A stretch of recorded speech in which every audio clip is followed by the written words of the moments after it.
السلام علیکم ورحمۃ اللہ وبرکاتہ۔ ہم میں سے اکثر لوگ کسی نہ کسی طرح کے آزمائش میں ضرور مبتلا ہیں۔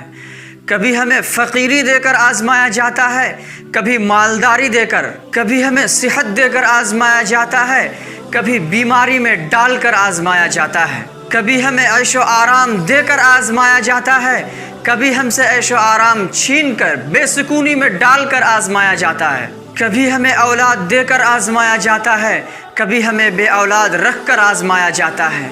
کبھی خوبصورتی دے کر آزمایا جاتا ہے، کبھی معمولی سی صورت دے کر آزمایا جاتا ہے۔ ہم اس امتحان اور آزمائش کی حالت میں بھی چاہتے ہیں کہ ہم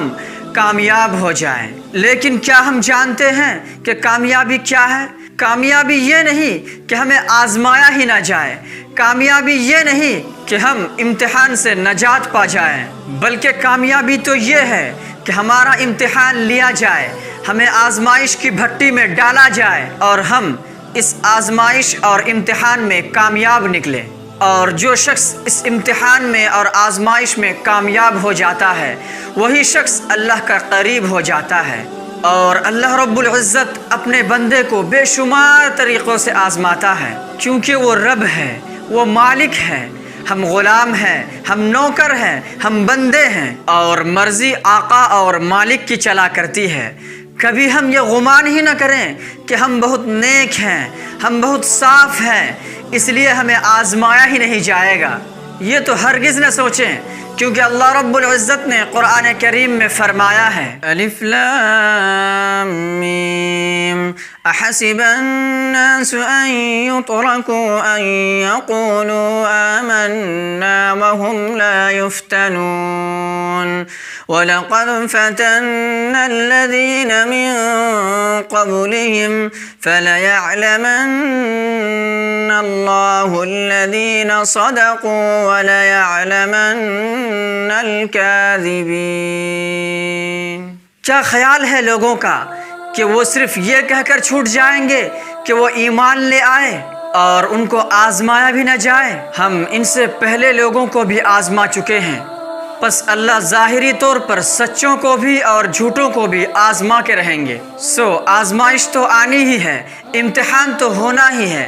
اور اللہ کی محبت یہی ہے کہ وہ جس بندے سے محبت کرتا ہے اسے آزماتا ہے، اور وہ جس بندے سے جتنی زیادہ محبت کرتا ہے اسے اتنی ہی آزماتا ہے۔ حضرت علی رضی اللہ عنہ کا فرمان ہے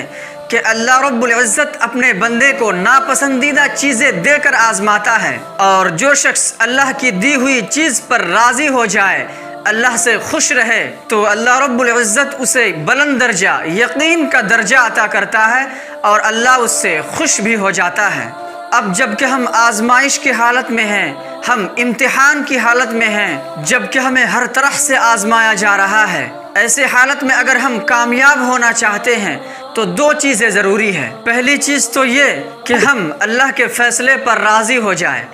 پیغمبر اسلام صلی اللہ علیہ وسلم نے فرمایا، جس شخص نے اللہ کو رب مان لیا،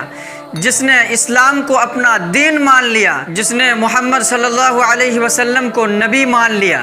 اور ان سب کو مان کر وہ اس پر راضی ہو گیا، تو اس نے ایمان کی حلاوت، لذت، مٹھاس کو چکھ لیا۔ تو سب سے اہم اور پہلی بات تو یہ کہ ہم اللہ کے فیصلے پر راضی ہو جائیں۔ وہ جو بھی فیصلہ ہمارے حق میں کرے، چاہے وہ فیصلہ مشکل ہی نظر کیوں نہ آئے، چونکہ ہم نے اسے رب مان لیا ہے، تو اب ہماری ذمہ داری یہ ہے کہ اس کے تمام فیصلے پر ہم راضی ہو جائیں۔ اور دوسری چیز یہ کہ حالات جیسے بھی ہوں، پریشانیاں جتنی بھی ہوں، مشکلات جتنی بھی ہوں، ہم ان تمام حالتوں پر صبر کریں اور اللہ کی فرما برداری پر جمے رہیں۔ ہم صرف دو کام کریں گے، راضی رہیں گے اور صبر کریں گے، تو ہم واقعی کامیاب ہو جائیں گے۔